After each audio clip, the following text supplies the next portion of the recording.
Isang mapagpalang araw, ako nga po pala si Avial Calupas Rojas. Maaari ninyo po akong tawaging Vial.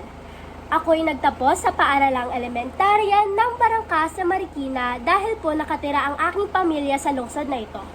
Sapagkat walang probinsya po ang aking mga magulang, ang aking lolo at lola naman po ay parehong Ilocano na nagmula sa Ilocos Sur.